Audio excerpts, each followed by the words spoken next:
are live, everybody. Whoo, we are the Pull Hook Golf Podcast, and tonight we've got an awesome one. I cannot wait to get into everything that we have to cover tonight because, as you can probably tell, that's not Butsy sitting next to me, okay? That is my guy, Mr. Josh Gold, aka Trot Golfer, our unofficial researcher, making his first pull hook golf appearance. And folks, or you can catch him on Instagram at Liro Vive. Lyro Vive. Lyro Vibe. See, I never knew. I thought you were speaking Spanish or There's something a there. story behind that too, but I don't know if we have time. We might get into it. You never ever know. Well, But man, it has to do with herpes actually. oh no It's a kidding. yeah, it's a product that actually will minimize the herpes simplex, on someone's lip. I spent a good couple years inventing something that and it has to do with licorice root with is lycro, licorice root, and vive, which is like live, so like licorice root live. But Wow. I Dude, still you have are all a the man samples. of many skill sets, many talents. We're going to be diving into all of that early on in this podcast episode. But if you're a first time listener, folks, yes, this is a golf podcast. Yes, we are going to be talking about Bernhard Langer and seeing if he is actually cheating or not, because this man that I have on the show tonight is not only my golf instructor and coach, he's the unofficial researcher of Pull Hook Golf Podcast. We got connected through you watching the podcast, and I'm like, man, I like your vibe. I need to come out there. I need to get some lessons from you. And we just hit it off from the very get go with working with me with the yips when it came to chipping. And you've really done a number to where we'll get into it. I recently played in a member guest. But normally, how we start off this show is with a little bit of just chitter chatter, pitter patter.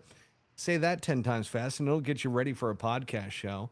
But then I will count us in, and we will go into the actual podcast recording.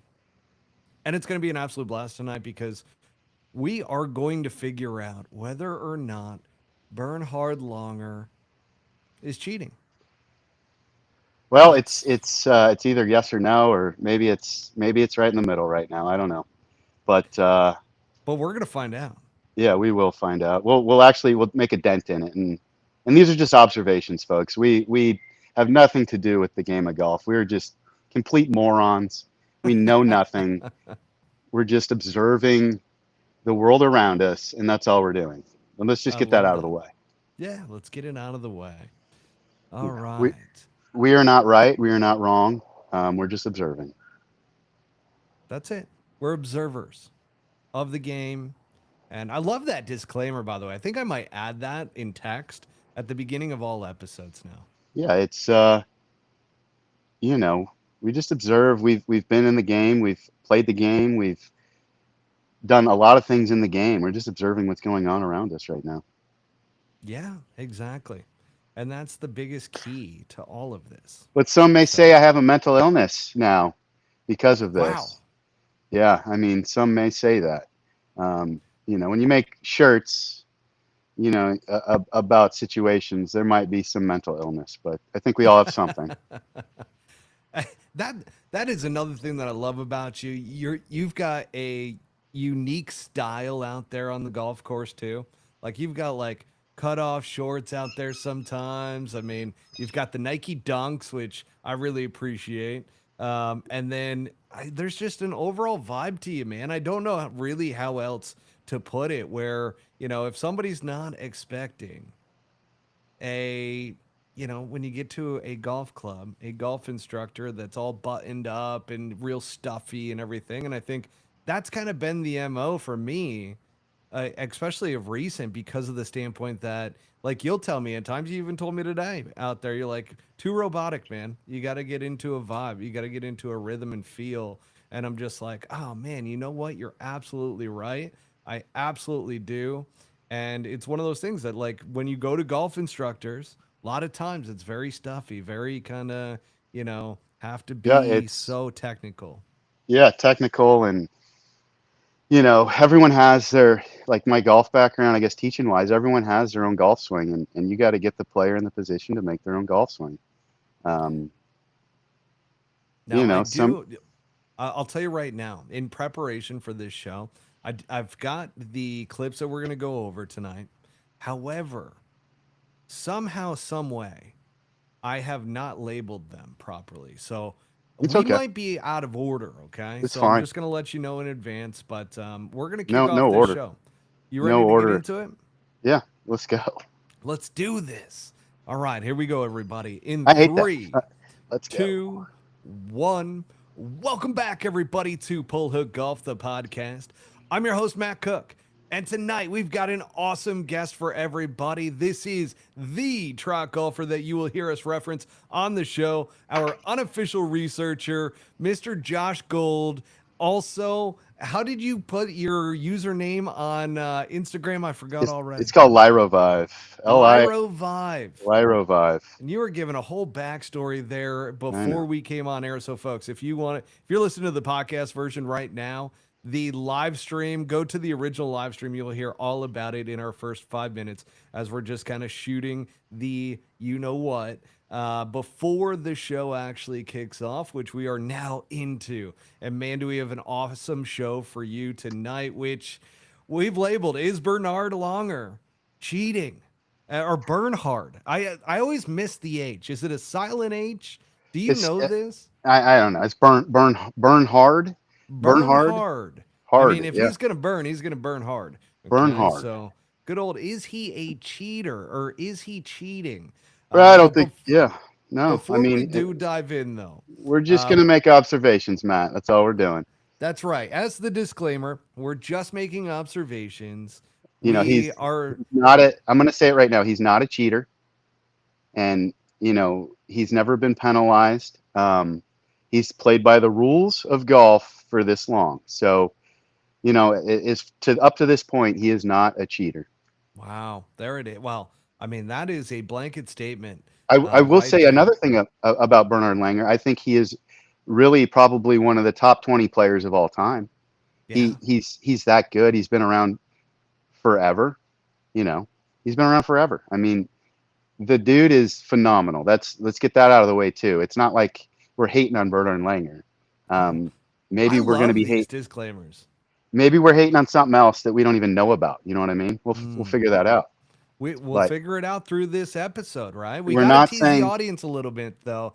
With is he a cheater or is he not? Is he cheating? Now, you're saying that he's not. So, we're going to get into this because there is a deep dive here, folks.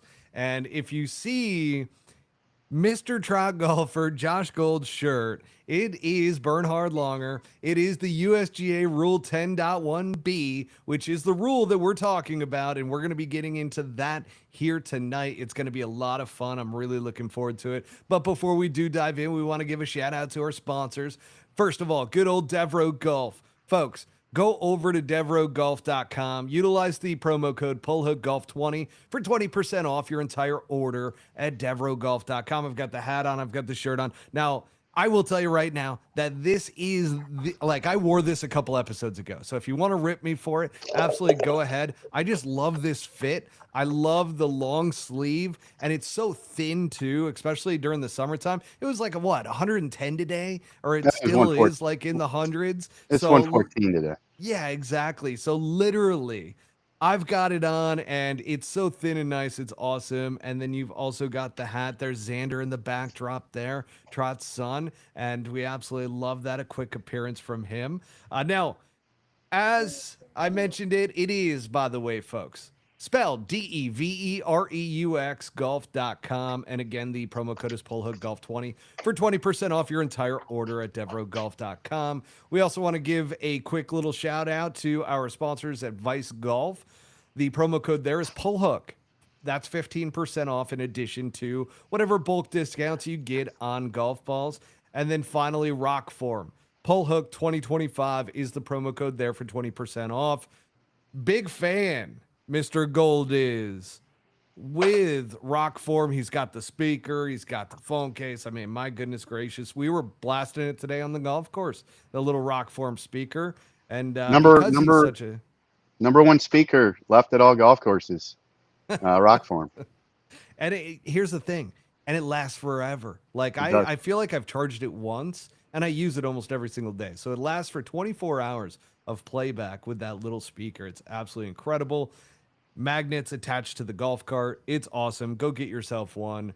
And I always use, and even right now, using it right now, is their golf magnet, which attaches to a shaft. You can put it onto a tripod. So I use it to record the show. I use it to record some of the 5 a.m. comeback stuff that I do. And by the way, folks, it is day 55 of the 5 a.m. comeback. The stories, I'm still keeping those going, but I've got to get a little bit more busy with it, and that's going to be coming in the weeks to come You're as we have a slacking. new no, we've got a new social media coordinator that has joined the team, and they're going to start posting a lot of that content. And then Jones Golf, by the way, folks, they've hooked me up with a golf bag as part of the 5 a.m. comeback. I absolutely love it. I will be sharing more in regards to that. There's just so much convenience to it. Like some of the stuff is so simple, but nobody else is doing it. Like the little patch for your golf glove that you can just attach it to your golf bag and you're good to go. And it doesn't like dry out. You're not stuffing it into where it's getting all crinkled and everything. Pretty awesome there. And then I got to give a shout out to Stark Health. Stark Health, folks, if you are serious about your health, want to get into a full transformation, I'm going through it right now. And again, on day 55, and I couldn't feel better. And I'm getting more and more in shape. I don't fear taking my shirt off anymore. So, yeah, my wife's like, "Well, you're just walking around the house now with your shirt off." I'm like, "I You absolutely am." know, at Palm Brook, you could play golf without your shirt. That's give me a little bit more time before I start doing that. But Okay. that is an option. Maybe next summer I'll be shirt off over there at Palm Brook. Okay. Now, folks, I do want to give a special introduction to our special guest. Once again, Josh Gold, aka Trot Golfer, aka unofficial researcher of the Pull Hook Golf Podcast, and he is also the head over at Palm Brook Golf Club. He is also my golf coach. I feel like there's a lot of like AKAs mixed within there, but welcome onto the show, man. Thank you. Yeah, it's from trolling kind of a golf podcast to researcher to being on the show, instructor. I mean, Jesus, it's everything I've manifested in my life. Yeah, dude. I mean, you are a man of many talents. That I can assure everybody because whew, you got a lot of things that you do. We're not going to get into all of them, but I do want to start kind of with your golf history, right? I want to go back into the day and take us through how did you get started into this awesome game? I love it when we introduce new people to our audience because everybody's story is a little bit different, but there's so many commonalities I tend to find. So take us back to the early days and how you got into the game of golf. Yeah, so I grew up in the Phoenix, Peoria area, and I'd go to this golf course, Westbrook Village, and I'd go hit balls over there. I was probably 12, 13 years old, and one day I decided to walk in the GM's office and ask if I could pick up the buckets to hit golf balls. And he said, "Sure, kid." And every day after school, I would take my clubs on my back and ride my bike to the golf course, it's about a mile away, and I'd hit 300 balls a day, one of the large buckets, and played with a bunch of old people. It's a retirement community, and these folks treated me wonderful. It turned into picking range balls, and 16 years old playing tournaments. Too much golf. They fired me, right? Like I couldn't show up to pick range balls anymore, and got a job at Vans Golf Shop, 99th and Bell Road. Oh yeah, I've 16, been to that one a lot. 16 years old, selling shoes on the weekends. I was in the shoe department. So I'd be responsible for organizing the back end of shoes and selling shoes, and that's kind of how I started becoming a golf pro, really, right? Um, went to Man, of all things, I went to I graduated high school, and I decided to go to the San Diego Golf Academy over in San Diego, Vista, California. Oh yeah. I went through that for like a year and just kind of quit. I just like, it's disaster. I was getting suspended for breaking clubs and tournaments and, freaking out all the Koreans and, just they'd suspend me. You can't play for like 2 weeks. So, I had a little bit of an attitude issue, with golf, but that's kind of the competitor in me, I guess. And then moved back to the Valley and became a golf pro at the age of 19 at Longbow Golf Club. Um, we opened the golf club. I was cementing ball washers into the ground. Just we literally opened the golf course, and that was a fun experience. Did that for like 3 to 4 years. Got sick of golf. Got the yips. A lot of things going on. No wonder you know how to work with me so well. You've been Yeah, through it yourself. absolutely. Yeah. So I've been through the chipping yips, the putting yips, the game of golf, right? Like you fight through it, and that's what I went through. So quit that, worked in machine shop, forklift, cutting pieces of metal to a certain size. I got really good at working machines and, did that for like 4 years. And then kind of out of the blue, a buddy called me who is really good friends with Michael Allen and said, do you want to go caddy for him on the nationwide tour? He's in his, 47, 48 years old, stick it out with them kind of thing. But man, I went out there in 2003 to caddy on the nationwide tour. I took my Jetta Volkswagen and went on the road, and it lasted like 6, 7 months, and I basically quit. I quit caddying for Michael Allen. I couldn't take it. He wasn't playing well. You're not making any money, right? You just, Not on the Corn Ferry Tour, not back then. no, no, not at all. So I ended up at a good friend's house near Chicago, um, just kind of playing softball with them and hanging out, going to bars and just enjoying, my young years. I was probably, 22, 23 and 24. And my buddy bought a golf shop in Kalispell, Montana. So Kalispell, Montana is probably the most beautiful place on the planet. And I jetted up there and helped him run his golf shop for about 12 years. And I'd go back and forth, run the golf shop. I'd play golf every night. The sun's out till 10 o'clock. Uh, I got really good up there. Like I played really well. I was an amateur at the time. So I was a pro at Longbow, got my amateur status back, turned pro again at another point when I was in Montana. I'm still a golf professional now, but taught a bunch of great kids, ended up coaching high school. Um, we had a phenomenal time. Like it really taught me how to teach the game of golf to people. And just, I was in the business. That's what I was doing. I was selling clubs and playing golf and teaching. And this is literally the best times of my life. Best golf I ever played in my life was up there. Um, I mean, you're a heck of a player too. So let's get that right out of the way. You're not one of these golf instructors that is in a, I mean, you got to be, what's your handicap? You got to be well, a plus, right? that's the thing. I don't really play a whole lot of golf right now. Yeah. And, if I had to put a number on it, yeah, we're probably right around a scratch right now. Okay. I played 9 holes with you today. You saw me fucking scrape it around. And, I think I was 1 under on the day, right? So, Yeah. I mean, You've also I been do fighting an practice. I don't injury too. play, but, as you know, I understand kind of how to get it around the golf course. And that's what I do best.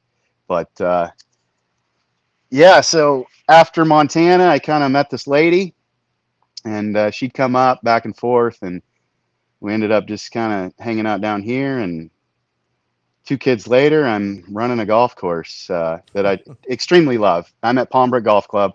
Um, I started there about 4.5 years ago, just working in the cart barn 2 days a week because I love golf. I want to practice golf, play golf.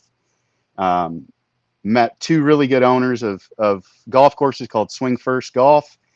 These 2 guys own 6 golf courses, and they were like, "We want you to run the place. We love your attitude. We love everything you kind of stand for." And that's where I'm at today. It's a dream, really, and yeah, it's really a dream. That's why I told you, I don't know if it was last week or the week prior, but I was like, man, you're living the dream out here. This is unreal. that you've got, and I've talked about this with grass clippings. I've talked about it with a few others to where like there's certain golf courses that are creating a vibe now.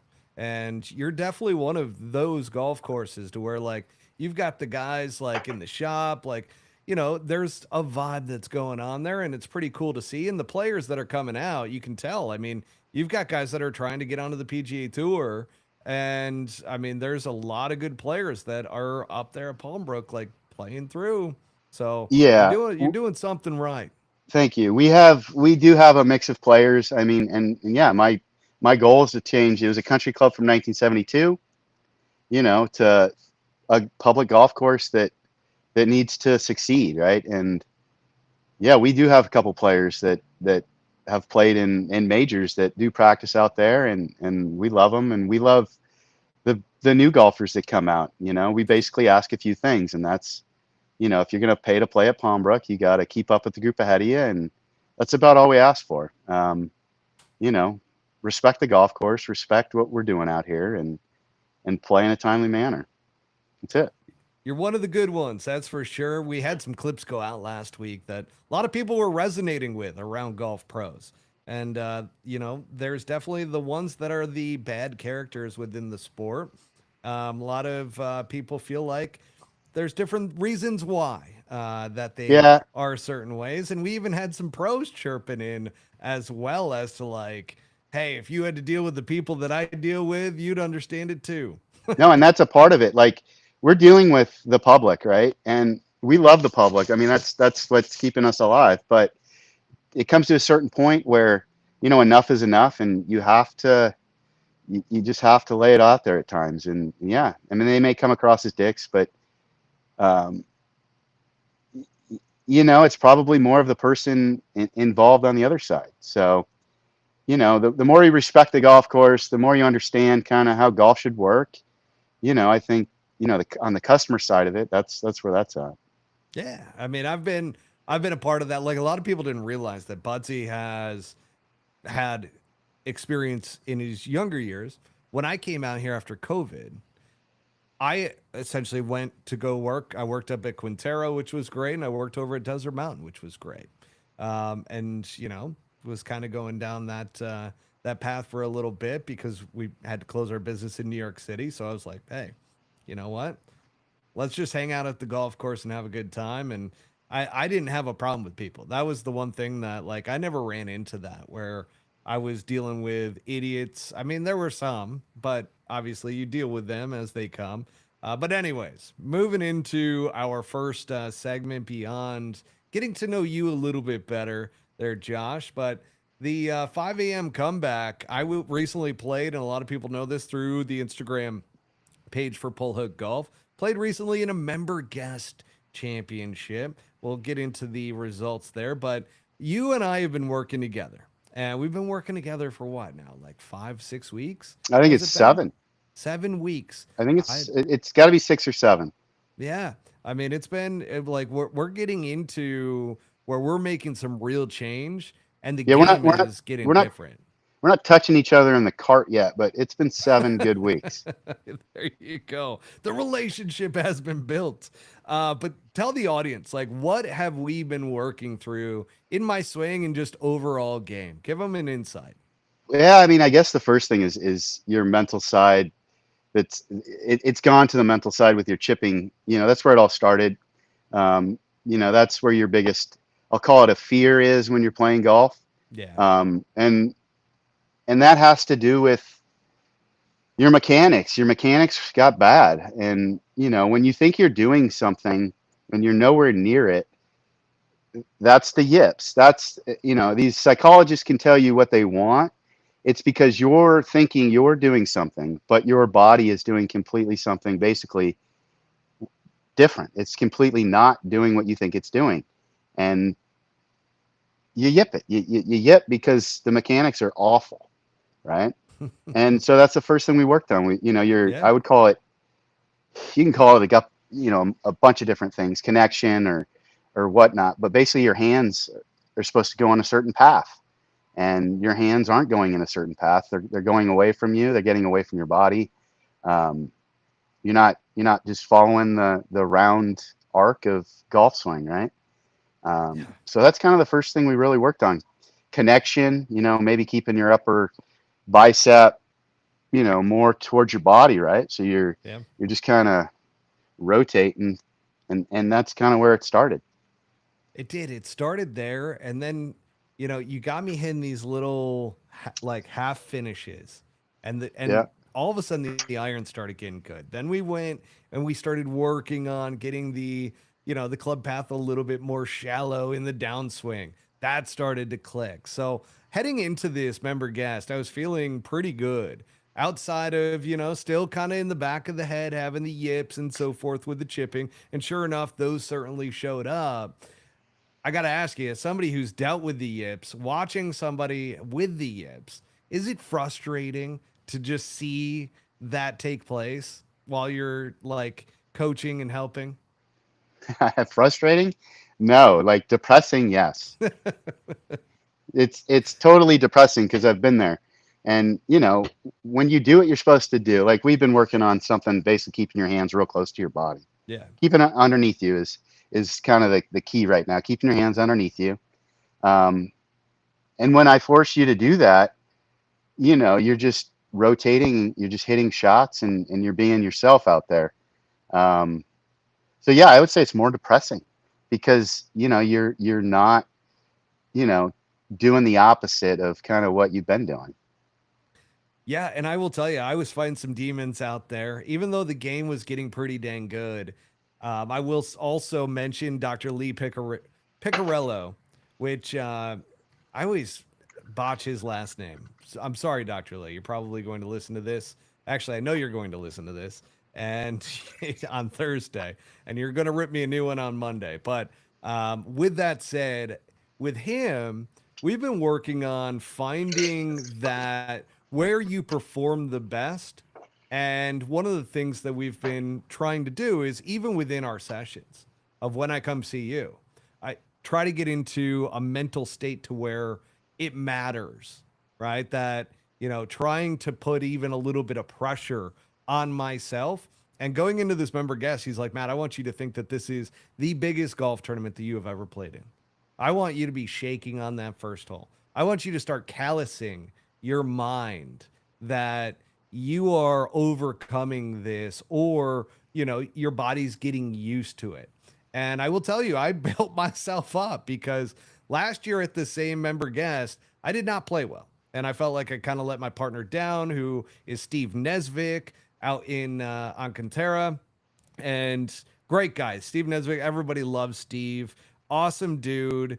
And he's somebody that I really felt like, man, I let him down last year, so I really wanted redemption, really wanted to be invited back. Luckily, got the invite to come back, and I really built this whole thing up. And I will tell you that on the first tee box, my hands were shaking a little bit to where I'm like, oh shit, like this is happening. But we've been working on a lot of stuff as well. Not so much with the chipping yips. That be starting to get fixed and starting to work is all you, Trot. He's more so on getting me into that performance mental state. But I will say, and he was talking to me on Monday, this past Monday afterwards, about how mentally exhausted I should be after a golf round because of everything that goes into it. And I will say, yeah, there were certainly learning that journey along the way, which, folks, just going to tell you, I mean, working on the mental game is, I've been doing this now with a couple different performance coaches. And I will say that Dr. Lee has been unbelievable when it comes to teaching me things that I never thought to do heading into a tournament. And like, you normally wouldn't want to try to build up a golf tournament to be as big in my head as this was.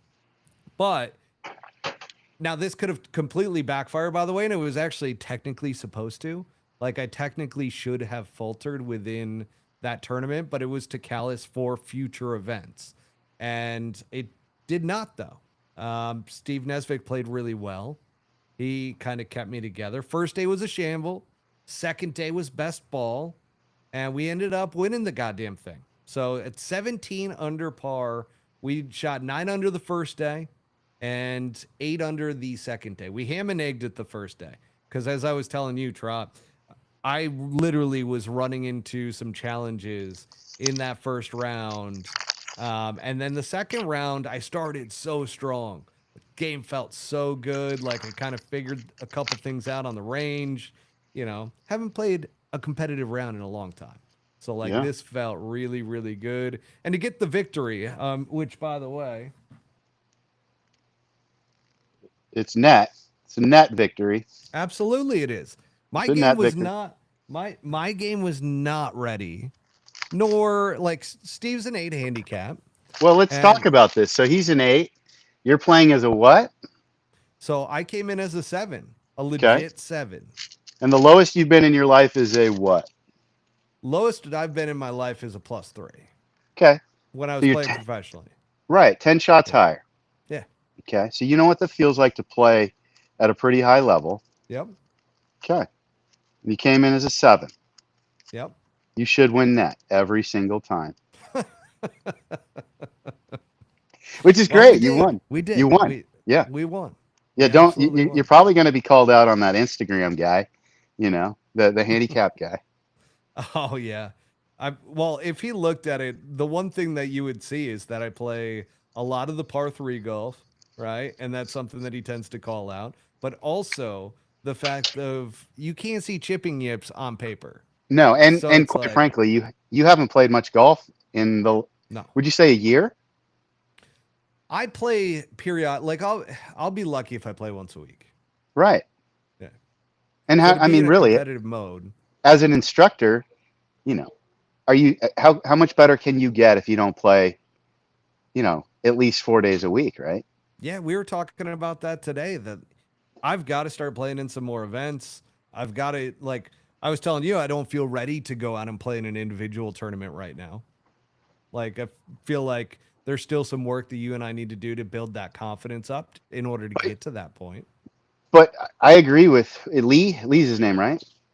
Like you Yes, should go, Dr. Lee. Yeah. Dr. Lee. You should go play in anything you can, like just for fun, and build it up. Like if you can get in something, you should go play, and just whatever happens, happens. And that's you have to get into the fire. You have to get it back, right? Like that's how you're going to get it back. If you want to Yeah. play grass leagues, you got to start playing every day on your own, as much as you can, not every day, but as much as you can, and treat it like you're in a tournament. I need to do it. It's got to start to happen. So yeah, we're going to I keep telling you we're ramping up. We're All right. ramping up to that next level and we'll get there. I mean, we've got a little bit of time, but I don't want to say we have too much time because next year is going to come quick. No, it's And coming, we've got to start playing in some events like you said. So anyways, we got a victory underneath us. Net which or is not, fantastic. it's fantastic. We got that winning feeling. I feel great about it. I don't feel great about it actually because I actually left one on 18 on the final day and bogeying a par 5 after I had like a 15-foot putt for eagle the day prior. I felt like I left one out there. And with a 3 putt, by the way, it was a 3 putt bogey. It was the only 3 putt out of the 2 days. Frustrating. Well, that's another thing though. We did change your putting a little bit, and it's been pretty solid. See how I did that? I gave you that little tee up there to talk Yeah, about that the was putting. easy. Yeah, Yeah, we and that was a simple fix. What did that take? 30 seconds? yeah, in front of a mirror. You put me into the golf shop and you're like, "Come here." You're like, "Get in front of this mirror." You're like, Yeah, "Put the putter into your hands this way." And I'm like, "Oh shit, okay." And he built a straight line between the forearm straight down through the putter. Now I can just rock the shoulders back and through and it yeah. goes in the hole, which is incredible. It's And I had a lot of 3-4 testy 3 to 4 foot testy putts throughout the week. And I made it every single one up until the last day on the last hole. So luckily we had a 2-shot lead. we Anyway. need that sound effect. We need the clapping. Oh, hang on a second. I can do that. Watch this. Ready? Yeah. Yeah, let's do it. Here we go.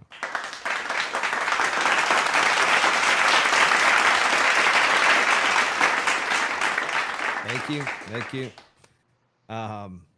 It was worth it. You made some money over the weekend. Did make some money. Made a little bit of cash, which was great. You got to follow the clapping with a little laughing. So, anyways, enough about me and the 5 a.m. comeback and the stuff that we've worked on. But I did learn a lot through that. I will say, like, learned a lot about the mental side and the mental journey that it took throughout those days after building it up so big and just sticking to process and really building a routine. Whenever things would go wrong, I would think of what you would tell me. Yep. What So was that? yeah, just don't F out. You know what I Don't mean? F out. Yeah. Yep. Yep. So we got that going for us, which is F nice. dash dash. Don't Yep. F dash dash out. Out. Bernhard Langer. Let's get to him because I've been rambling long enough in regards to my own game. Let's talk about the Bernhard Langer potential anchoring scandal. Take us through the origin story here as to how do we get here with Bernhard Langer because he didn't always use a long putter. And we've been No, talking so with my own game too with a thing called the yips. So bring us through this. he won the Masters twice. First time putting cross-handed. He, is probably like an odd thing. Like I don't know what year it was, but maybe early 90s, 90, he won the Masters cross-handed, right, left hand low. And then he won the Masters again doing the forearm bit. He'd put the shaft along his left forearm and he'd grab the shaft in his forearm and he'd putt like that. And he won the Masters doing that. So it shows you he's had issues with putting and yips and his whole career. And that's why he's really one of the best. He stuck it out and figured it out. I think it's 96, 97. He went to the long putter and has never looked back. But he So dealt with the yips really bad.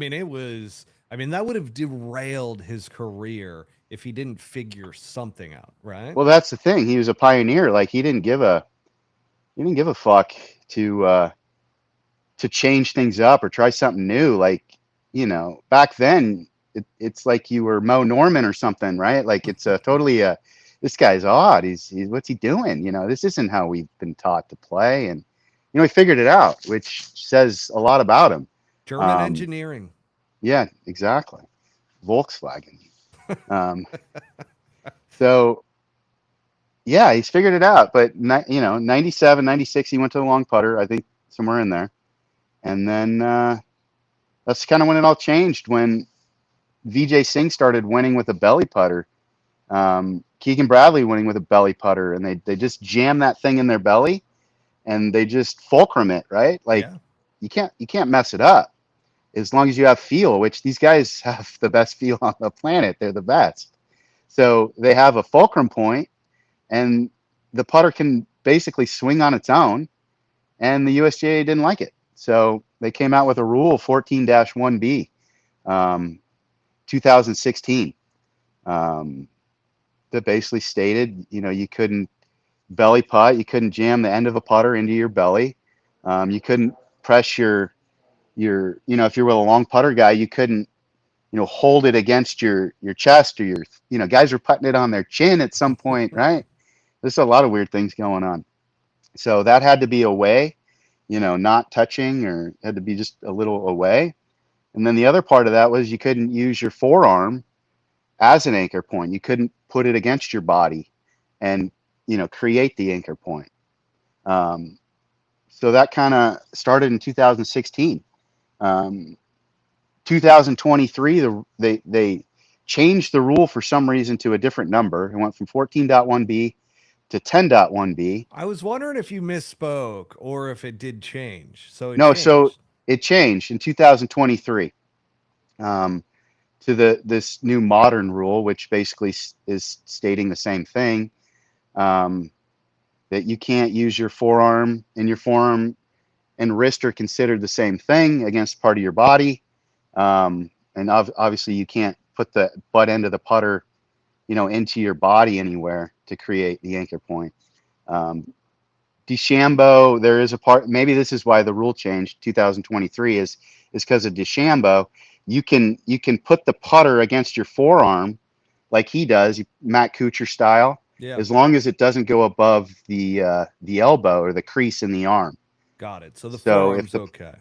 yeah, so that's probably the reason why they changed the verbiage to accommodate Bryson. Hmm. Um, and here we are today. So the anchor Interesting. point. If we want to read, the USGA rule Yeah. basically for Here, let me the bring it up too. Bernhard area, you can't use. It says indirectly through the use of an anchor point by holding a forearm against any part of the body to use a gripping hand as a stable point around which the other hand may swing the club. Yeah, here we go. So the indirectly part, if the player club, gripping hand, or forearm merely touches his or her body or clothing during the stroke without being held against the body, there is no breach of rules. So it's basically stating if you're away from your body to start, you make your stroke and it brushes up against, your shirt, maybe even your body, right? That's fine. But, you know, we'll talk about Bernhard in a minute as far as kind of how he does this. Um, for the purpose of this rule, forearm means the part of the arm below the elbow joint and includes the wrist. So the wrist slash forearm are kind of the same thing. And you can see the pictures there. It says not allowed and allowed. There's even a picture segment. The USGA put pictures in this. Yeah. So Which is really helpful.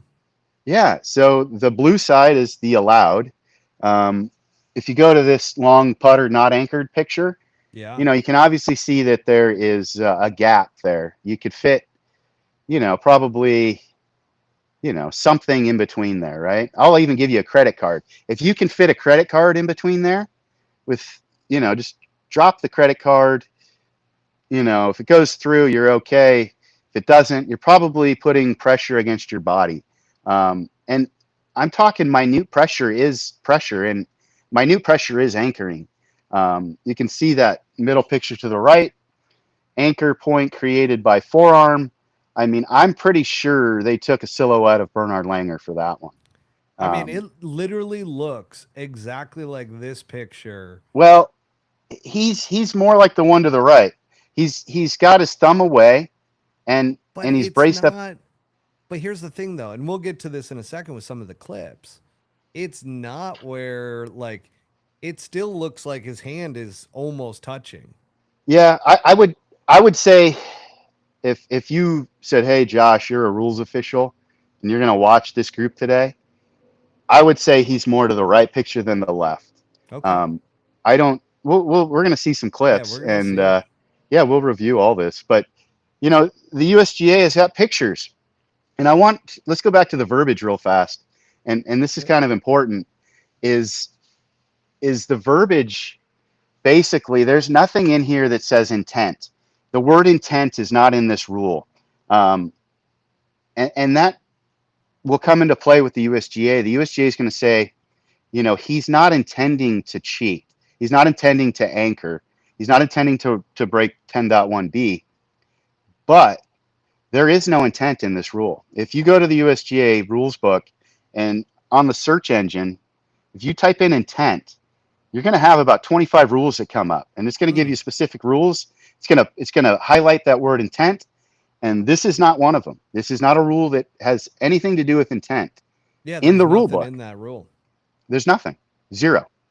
So that's another issue. Is the USGA is going to say his intent is not to cheat. His intent is not to do this. Um, I think in the USGA minds, they're basically stating that he has to call the rule on himself. He basically has to say, you know what, I did intend to do that, and it's a two-shot penalty. But there is no intent in this rule written in the rule book. The USGA are gods. They are the gods of golf. They run the show. People want to become USGA. They want to work there. They want to be a part of golf. They want to, you know, change the game in their own way, right? Well, this is their rule. There is no intent written in this rule. Hmm. So I'm going to I've stop the talked screen to share a for a couple. second. What's that? I'm going to stop the screen share for a second because I Okay. want to get into, before we go to people that you've talked to recently. I want to play the clips now for everybody. Okay. Because, so folks, the timeline here, we went from putting yips. Bernhard ended up looking for a solution, found the long putter. Now, USGA bans that and bans anchoring, right? And I think from the very beginning, it looked like he was not necessarily anchoring. Like I was looking up photos tonight I and I saw a agree lot of the older 100%. ones and it didn't look like he was anchoring. But over time, it's gotten more and more and more anchoring to where I think he just, he knew he can get away with it. People weren't calling him on it the closer and closer he got to anchoring. But let's take a look at some of the clips here. So let's start off with the first one. I would agree with all that. 2016, he made an adjustment. All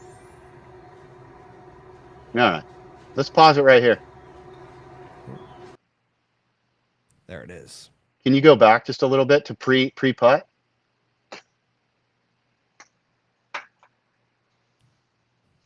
Yeah, right now he's looking the putt over, right? That's the thing. So he's got this putt. This is the 18th hole. I'm not sure what tournament this is, but this is like the 18th hole. I think he's got to make it to maybe get in a playoff or something. And what you're going to notice here, folks, and you're right, by the way, looking at this one, but his thumb isn't pointing towards us. It's kind of just pointing up towards his right. But you look at the forearm. Yeah. And maybe his boobs have grown as an old man. I don't know. Like, I don't know the answer there. But all of a sudden, you can see, and I wonder if, we can't zoom in. I wish we could zoom in on this because I mean, you don't even have that this logo. You don't have to zoom in. You just don't. You can literally see his boob is resting on his forearm, which means there is pressure that is there. There is a crease in his shirt because of where he is anchoring. And again, these are just observations that his forearm, I mean, the one thing that I don't think is disputable is that his forearm is touching his boob. It is totally putting pressure against the left pec. Well, let's just take a look. If this changes, jamming it, he's jamming it in there, and it doesn't move. That's the other thing. So right. That to me, when are you able to fit a? Are you able to fit a credit card in there? Oh, absolutely not. There's no chance. No way.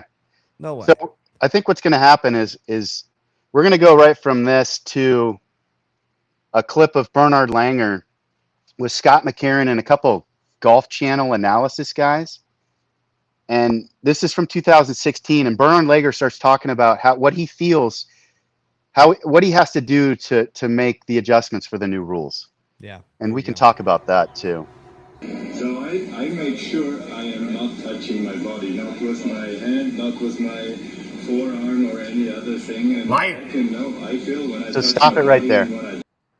So he says, so I make sure I'm not touching my body, not with my hand, not with my forearm, or any other thing. I feel when I touch my body and when I don't. And if I don't, I'm going to make a stroke. So he fully understands the rule. He fully understands that if he's touching his body, he will be penalized for doing it. So he fully understands it. This is early in the beginning. Let's watch the next one. When I don't. And if I don't, I'm going to make a...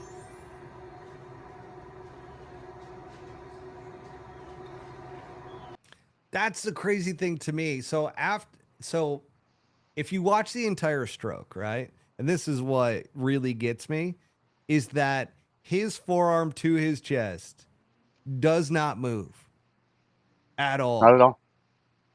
And that's wild to me that even the crease in his shirt doesn't move. Right. It's pinned. It's pressure. So I make sure I am not touching my body, not with my hand, not with my forearm or any other thing. And I feel when I touch my body. So let's go to the next one. Let's take a look because, is this a one-off scenario or this just happened one time, right? I mean, that's what people are going to he uses so effectively. So This is 2023 U.S. Open. He wins. And by the way, this one is very yippy. Like you can So see the yip, and you can see it bracing against his chest. yeah, I will say this is he looks better with white shirts on. It looks a lot better for him with white shirts than dark shirts. We're going to see him wearing a green shirt and a pink shirt, and it shows all. He uses so effectively. But he did win this year, or this 2023 U.S. Open. 45 wins on the PGA Tour what's Champions. Not much in this. A mistake he made was on. That one isn't as bad, but you can still see the crease in the shirt. Yeah, it's crease. Mistake he made was on the last hole where he hit it in the penalty area over the green. You don't see. He is a really good putter. Well, there's usually a reason why somebody goes to this long putter. He was 123rd in distance yesterday, just over 2. See, that one came like win on it, off it. Championships out on the Champions Tour. I think that he does share one. He took a big time chance, and the boob is just resting on the forearm. Yeah, it's on. fine It's now. on. Yeah, there. I mean, you So can Langer. see it. There we go. I mean, pink shirt, not a good call. Peter, what's the biggest lead you ever had early in a round? No. Yeah, that embrace of in that last clip, especially. And we want to You give credit. see Yeah. where the Credit shirt to the- is like pinned up. Yeah, credit to the USGA. That's a YouTube full montage of 2023 that I went through on YouTube. And then here's the last one. Here's, this is beating Tiger and Charlie at the PNC, an unofficial event. But I mean, it's just come on, it's resting right on it. Is in the pack. It's not brushing. It's not a brushing motion. It's not just merely touching. And that's all we're observing. Yeah. And here's the thing, folks. Everybody with a long putter is not cheating. No. Like you look at Adam Scott, and he's got that thing away from his body, and he uses the angle between his arm to the forearm in order to move that putter, right? Yeah, Lucas Glover. Bernhard's the one thing that does kind of drive me crazy with all of this. As soon as you showed it to me from the very beginning, I'm like, holy crap. Like, how is that not called? It's visually obvious. Right. There's a lot of stories, going back to 2016. I've been kind of fortunate enough to talk to a few guys recently that do play professional golf still on the Champions Tour. Yeah, I was wondering, what do his opponents think? And you did have a chance to speak with one of his playing opponents. I guess in general is they love him. They absolutely love the guy. He's the nicest guy on the planet. And they really don't want to say anything about, whether he's cheating or not cheating. They like to bring up intent. Is he intending to cheat, right? Like, he's such a nice guy, and he probably is the greatest guy on the planet, right? Like, I'll give him that. But is he intending to cheat? That's where the gray area is written in the rule. It's not really written in the rule. It's not in there, but that's what they go to. I know for sure that Miguel Angel Jimenez has not signed Bernhard Langer's scorecard a few times in the early years because of the way he putts. There was another one as well, wasn't there? Maybe. I don't know for sure. I'm not even going to talk about it. Okay. But all right. But I know for spot. No, I know for sure. This is from a tour player's mouth who I just spoke to actually on Sunday night. He was in the airport getting ready to go to Calgary from Seattle. He told me about Jimenez and Langer's, not signing the card, and officials would step in and sign the card and say, it is what it is. So there's a lot of that stuff, right? So if other players are out there, trying to police this and they're not getting any help, it's definitely a big issue. Yeah, we do. And then you've also spoken with USGA rules officials, which you talked about a little bit prior. I didn't allow you to get into the substance behind all of that, but tell the audience what USGA officials are saying about this. So the USGA officials kind of go to what the players talk about, intent. That's the first thing they go to. So I talked to I would call it one of the head rules guys recently. He was at the USAM, which is going on right now. And, he brings up intent, same thing, intent. Intent's written in the rule. And that's what we're going with. But we are going to move on to the communications team, hopefully this week, and we can get more involved with that. But as you intent. mentioned, and as you see, it doesn't say intent anywhere within that rule with Rule 10.1b. Yeah, I mean, my ball's in the divot, and I don't know if I bump it out of the divot, and I didn't intend to bump it out. I don't know. There's a lot of things in golf that you can kind of get away with the word intent, right? Did I intend to, do that kind of stuff, and get away with it? I don't know. Intent's a weird word. It's not written in the rules. So 9 years. So this has been going on 9 years, Matt. Yeah, that's crazy. Intent to me, like if we're in court, or a situation, if a guy has video clips and pictures of his forearm being on his pec, that shows me the intent is to not change what you're doing and break the rules of golf. That's what it means to me. That's my view on intent. He's not intending to keep his arm away from him. I'll give him the benefit of the doubt if he brushes up against himself. It's not that big a deal. But when you start in the left titty and you end up in the left titty, you intend to anchor the golf club. Observation. That's my observation. Yeah. It's a very clear observation, right? Like, right. You kind of have to be nuts if you start to understand what the rule actually says. The photos, and I'll bring up that photo one more time of the actual images from the USGA. Okay. So this is from the USGA. This is from their website. You look at this now after seeing those videos, and you look at this one over here on the right-hand side, and you see the crease in the shirt where the forearm is, anchored point created by forearm. That is in the red, folks. That is not allowed. So it's just like, man. And even in the anchored long putter, like, you can see that the breast is sitting on the forearm, right? So, I mean, those are illegal, and you're not supposed to be able to do that. And it's just 2 shots. Let me get this out of the way. This isn't like a disqualification. This isn't like we're gonna throw you in jail. You're a bad guy. I guarantee you, if you go, hey, that's a 2-shot penalty, he'll be on the next green away from his body, right? Like, he'll make the adjustment. This is just, Question: you've seen it. You've done much more research on this than I have. When it comes to Bernhard in particular, are there times to where he does not anchor it underneath his pec? It's borderline. It's so borderline. It's too close. Like, yeah, I'm going to say for sure. For sure, he's, sometimes he's probably not. But, when he needs a 5-6 footer down the stretch, it's in play. It's definitely in play. Down, in the last day of a tournament, it gets a little tighter in there. It certainly does. I mean, you watch the one from the PNC that he made that birdie putt in order to win and beat Tiger and Charlie, and it's in there.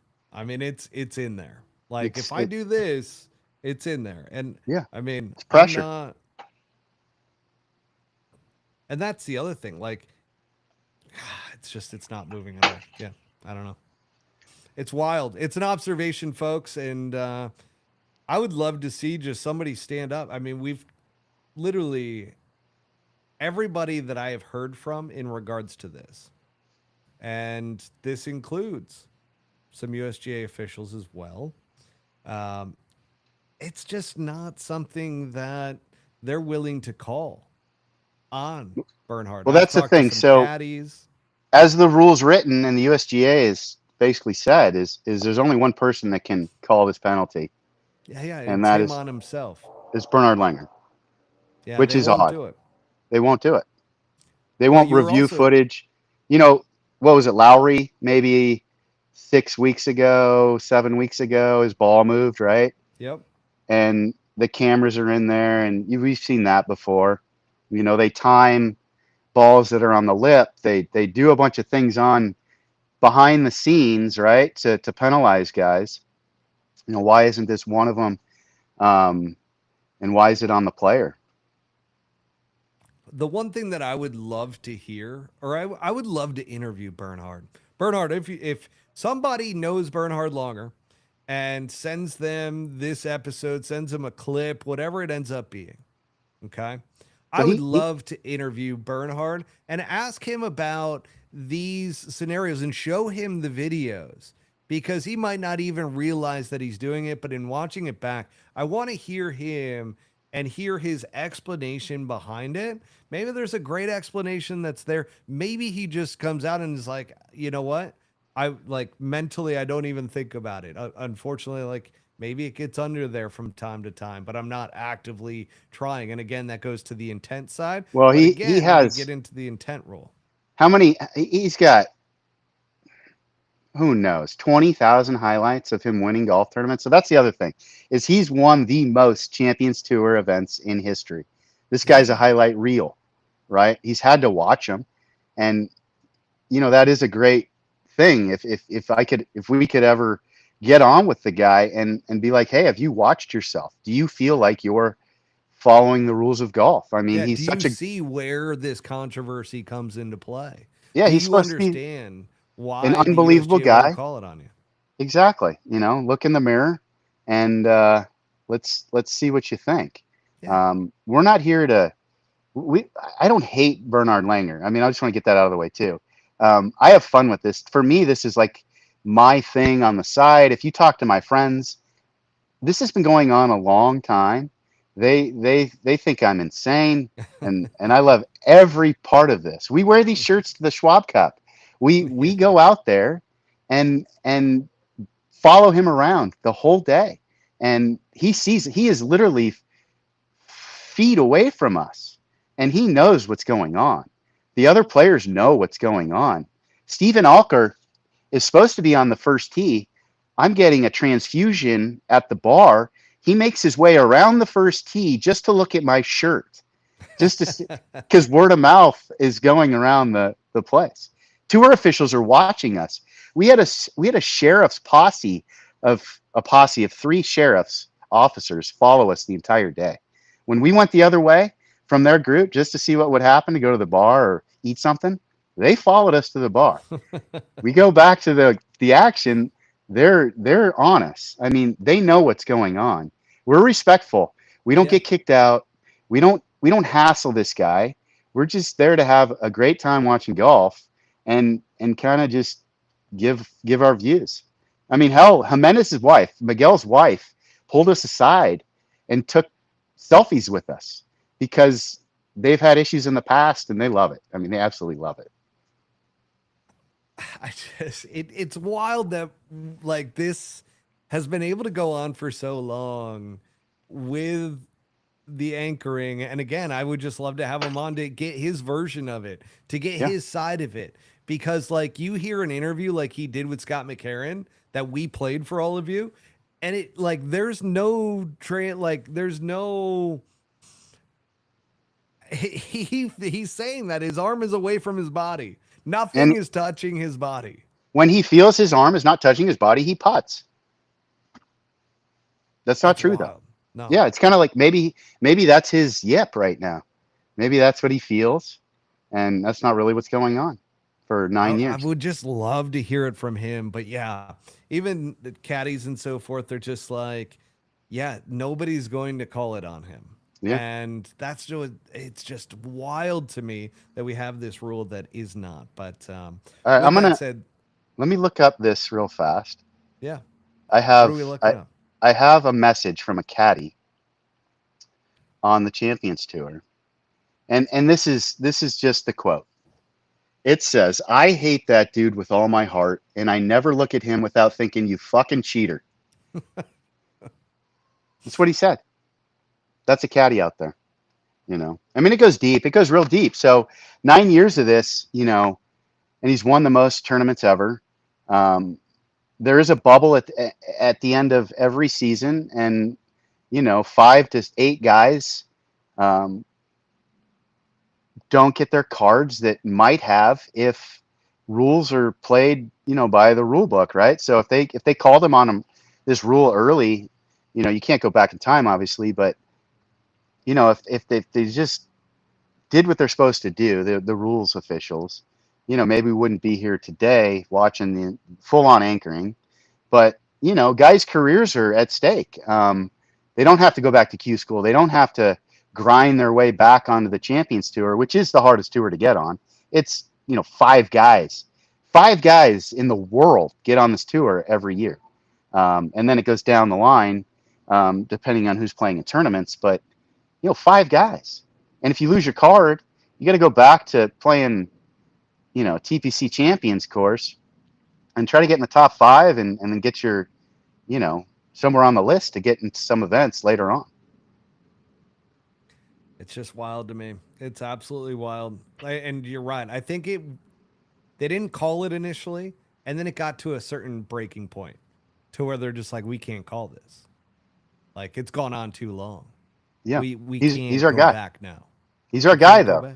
He's our guy. He's the Tiger Woods, the Scotty Scheffler of the Champions Tour. And this is it. This is his final year. And he's 66 maybe, and he's fantastic. He's phenomenal. He almost made the cut at the Masters of all places. It's playing, who knows how far for him. Is it good for the game, though? No, it's terrible. That you have somebody who is breaking a rule, getting away with it, and it ends up because of that cheat. It would be like Major League Baseball saying, oh, we caught Barry Bonds doing steroids, but we're going to let him keep doing it because he is awesome. Well, that's a whole nother issue. I mean, I'd like to see every baseball player on anything they want to be on, and let's have some fun.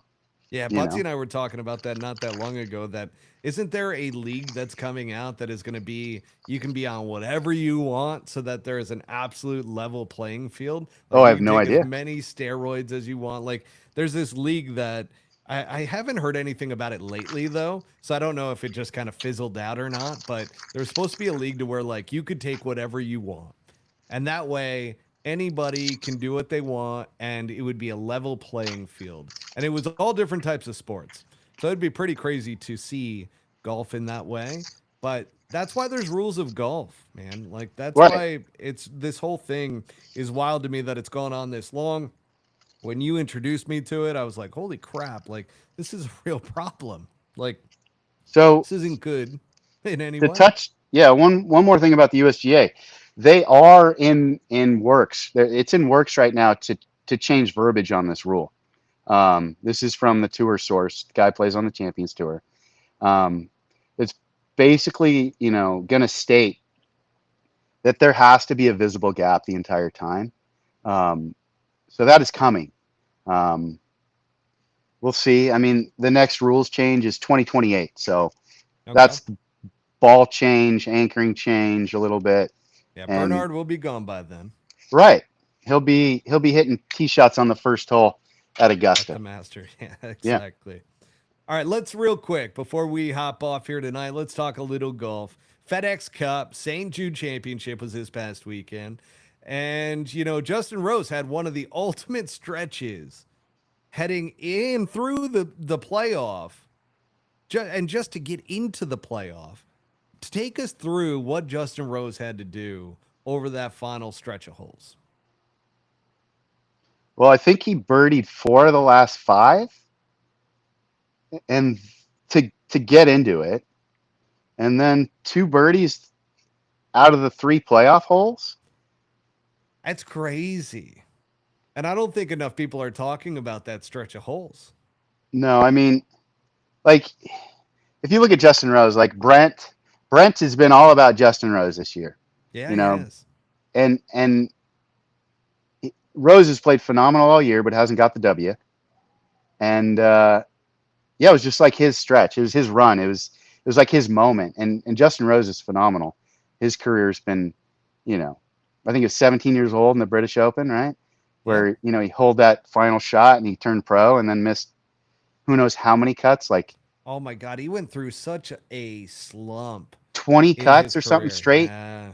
And, you know, he's a fighter. He's a lot like Bernhard Langer, right? Like he's figured it out. Um, you know, do I like Justin Rose's demeanor and the way he plays? And you know, he's Justin Rose, and it is what it is. He's 45, I believe, and he's out there winning on the tour still. I mean, it's phenomenal. He's phenomenal. He knows he can still compete. Um, and you know, he's been working. He works hard. He just works hard. They work hard. And you know what they say about closers, Trot? A wise What do they man say? once said, "Can't be a closer if you don't close." So And he closed. And JJ close. Spawn. I mean, you know, it's probably Scheffler this year, but Spawn, you know, depending on what he does next couple events, you know, he's phenomenal. JJ Spawn, he's the everyday average guy. He's my skateboarder. Um, you know, he was playing phenomenal too in the playoffs. So Somebody needs to do a documentary on him, and they need to. I hope that they have some footage of him just being a regular dude heading into the U.S. Open, and then how that ultimately, and I wouldn't even say changed his life, because it doesn't seem like it's changed him at all. He's just No. now like he's got more confidence heading into events. Obviously, he was right there with Justin Rose going back and forth, and then happened to hit a bad putt on the third playoff hole. So, yeah, that being said, but here's the deal.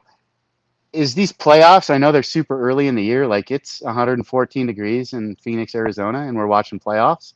What is there? There's 2 more events? Is that it? yeah, 2 more. And it's watchable. This is totally watchable. Like it's entertaining. And this is what PGA Tour golf is all about. I agree. Talking about that, Justin Rose did mention too why he turned down Live Golf, because he felt like he could still compete at this high level, and was really happy that he made the decision he did.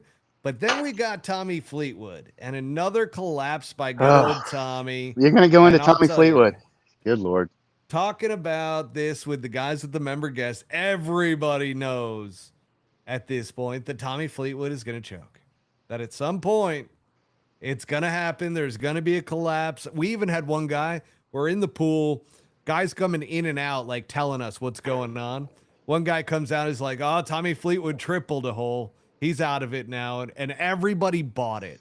Everybody believed it because it was very believable. It's like, oh, shit, not again. And I was gutted for Tommy Fleetwood. But I want to ask you, because you made a post about this with Tommy Fleetwood's caddy. I did. What's the deal with the caddy on the final hole, just nonchalantly looking away, making Tommy do everything on his own, and realistically having to pull the club? He didn't even have a club ready for him. Yeah, I mean, so Fleetwood, let me pull up his holes, but 16's a par 5, I believe. And he hits a second shot way long, right? Makes par. I don't know what he did on 17, but 18, he hits it long again. They're not picking the right clubs. They're not hitting the right distances. And they both look shook. They both look like we're out of the tournament. We're defeated. We're not going to do this. We're not going to win this week, right? But in my mind, as an observer, I still see a chip-in opportunity to get to a playoff, right? I mean, that's the dream. Like, that's what we all dream about as kids. Let's chip it in. Let's get into a playoff. I'm going to be as a caddy. So the clip I posted, the caddy is basically behind Tommy. He's not in front of him. And they have a stand bag for the week. And the stand bag is on the ground already. And Tommy's looking it over. He walks back. And he has to flip around, grab the wedge out of his bag, flip back around, and then hit the shot. And anybody, this is caddy basic 101. This is what they teach you at caddy schools. You got to be in front of the player. You got to hold the bag up so he can pick the club out and hit the shot right in front of you.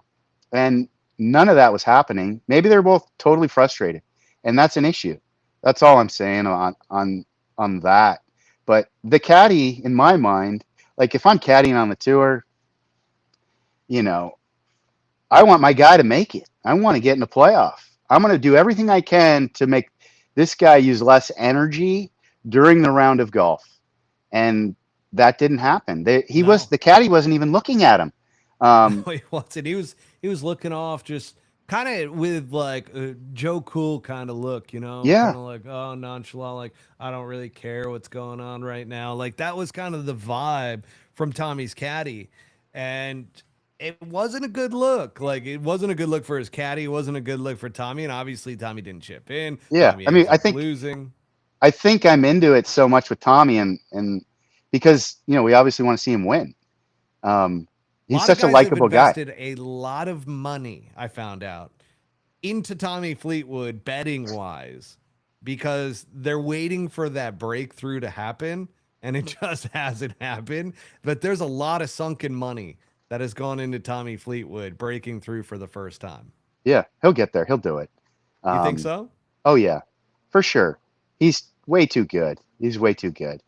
The wild thing is, like, he's won what, 5 or 6 times over on the European tour? Yeah, maybe 7.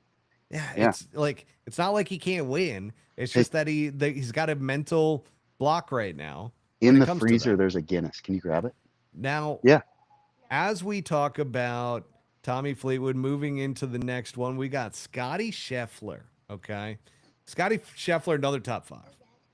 Is Scotty Scheffler destined to repeat this year, you believe, for the FedEx Cup? Is he going to repeat? Yeah. What are the standings right now? Let's look at that. What do you got? So let's pull it up. You know what? We will pull that up. Give me a second. PGA Tour. So what are the standings? Yeah, let's get to the FedEx Cup. Okay. So he's leading right now. Yes. Oh, he's in first. But remember, they have removed the 10-shot starting point in the final tournament. Well, a lot of it has to do with Rory. He's at the golf course already. Okay. So Scotty Scheffler, he's sitting in first, right? Rory's in second. JJ Spawn in third.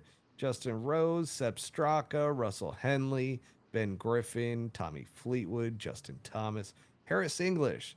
But you can tell by the points. My God, he's up 2 million points. Or is that 2,000? That's 2,000. No, the official 54.56 to 3,044.44. There. Yeah, that's 2,100 or that's 2012. Appreciate it. He is up points wise over Rory McIlroy, who decided, by the way, to skip the St. Jude. Yeah, it's good. It's fine. It's Rory. Let him do what he wants to do. He has this. He can do that, right? He can. I mean, but now all of a sudden they've already said there's going to be a rules change next year, so you can't do that. Well, I mean, it's fine. It's fine. It may backfire. It may help. Who knows? Rory's Rory. Rory's in his own world. He's doing his thing.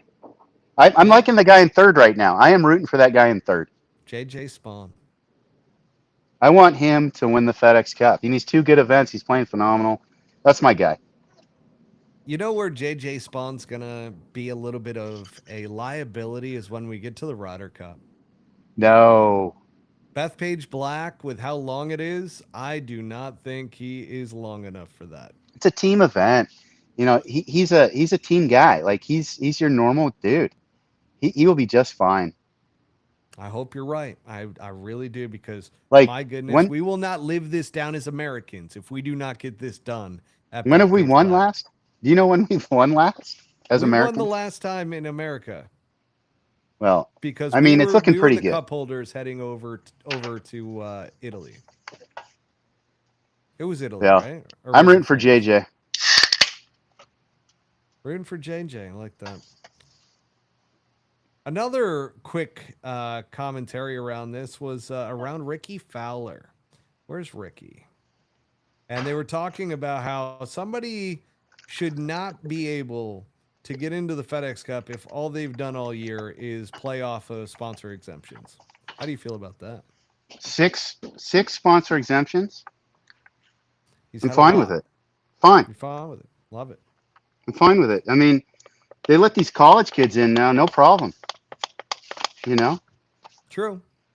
You're not Ricky wrong. Fowler is, you know, Ricky's at the bottom of the top 50 right now, sitting in 48th place. And then we got Bud Colley at 46. Yeah, I mean, it shows you how good Ricky is still, and he should be there. He's fine. Bud Colley, that's another one I'm rooting for. He had a hell of a tournament last week.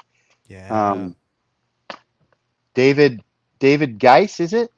Geese. David Geese, living a dream right now. Oh, he's loving life. Yeah. Absolutely loving life with Bud Colley. Xander Schauffele is a bit of a surprise, sitting in 43rd this year. Yeah, What do you think's been going on with Xander? Xander's he was hurt. He was hurt for maybe half the year, right? Like, you know. TGL. Yeah. Where's that gone, by the way? Is that coming back? Oh, it's coming back. They got a new franchise, too. I want the earpiece. Well, maybe no TGL for him anymore. Yeah, right? He seemed a bit disinterested after a little bit, but he got into it as they moved into the championship. Let's see. I mean, that's pretty much it. This week, we got the BMW Championship. Do you know where the BMW Championship's going to be held at? It's going to be at Caves Valley in Owings Mills. What is that, Missouri? Hang on. I don't know exactly where that's located. Yeah, I've never even heard of the golf course.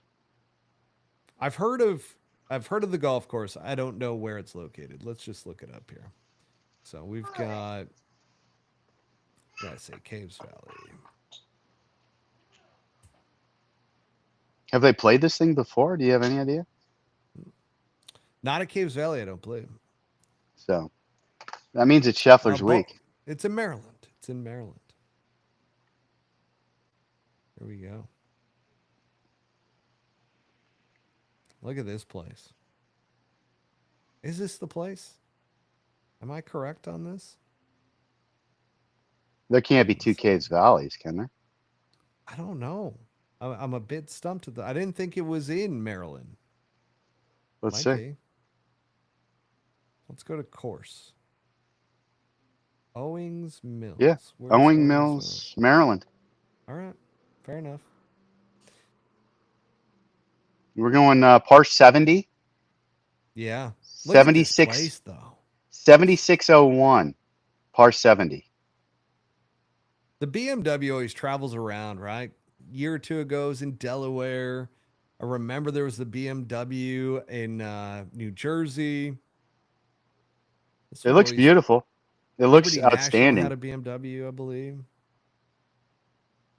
This course looks very nice. Ridgewood Country Club. I mean, this looks incredible. Yeah. I'm absolutely. It's going to be awesome. I mean, it's something that we haven't seen from the PGA Tour. I don't believe, anyways. I don't think it's ever been there. And it's the playoffs. People tune in. It's exciting. It has grown on me. And I will say that the St. Jude, I'm like, I don't really care. And then all of a sudden, come Sunday, with a bunch of golf guys, we're all sitting there watching the damn thing. And it's coming down the stretch, and that leaderboard was great. This week, I'm going to be interested in seeing them play in this golf course. That golf course looks unreal. It looks fun. Yeah. Looks pure. You got anything else as we kind of head towards the twilight here? I mean, I feel like you've been in the Blair Witch Project for the past 30 minutes. No, it's good. I on like our side of things, I really love working with you. As you know, we worked out an agreement that our agreement is our agreement with kind of instructing you. I love it. I think this makes me a better person, just in general. For you to listen to my knowledge and for you to kind of just put it in play and trust it. That's a big leap, and I love every part of it. We're shaping your golf game a little bit, and it's going really well. It's not shaping it a little bit. You're shaping it a lot. I mean, you've had a major impact on my golf game. and getting me back to a place to where like I feel like I can play. And Yeah. that's exciting. No, And it's a ton of fun. Every Tuesday we get together at 11 a.m. and I look forward to it every week. It's a blast. Thank you. it's my prep before this show. No, thank you. I appreciate you taking the time and doing this and working with me and trying to make me less of a robot out there. I absolutely love it. We'll get you. We're gonna get you to be Fred Astaire before you know it. Love that. And again, I want to thank you for coming on tonight, Yeah, breaking thank down you. everything around Bernhard Langer and he might be cheating, folks, might be cheating, but that's just an observation. Obviously, you are entitled to your own opinions, and we applaud that. We love Yeah. that here on the Pull Hook Golf Podcast. You know, we have some strong opinions ourselves. So everybody that listens has to deal with that, which again, greatly appreciate. And it's been fun. This 5 a.m. comeback, this journey, and putting together the right team. And you're a big part of that. Yeah. It's been a shit ton of fun. It's been a grind too. Like it's not all fun. Like I will say that. Like there have certainly been days to where it's like, shit, man, I got to wake up at 4:45 a.m. I got to take this photo of me in bed. I can barely open my eyes. And it's like, all right, we got to get going. And that's been a big motivator as well. Just that accountability, being consistent. And I want to give a shout out to our sponsors in Devereaux Golf. Pull Hook Golf 20 is the promo code there for 20% off. Vice Golf promo code is Pull Hook, 15% off over there. Rockform is Pull Hook 2025 for 20% off over at rockform.com. And again, shout out to Jones Golf. Shout out to Stark Health for helping me with the 5 a.m. comeback. And again, it's been a absolute journey, and I'm glad that, you know, people are getting a kick out of it. I get a ton of feedback from people that I just didn't realize how powerful this whole thing is.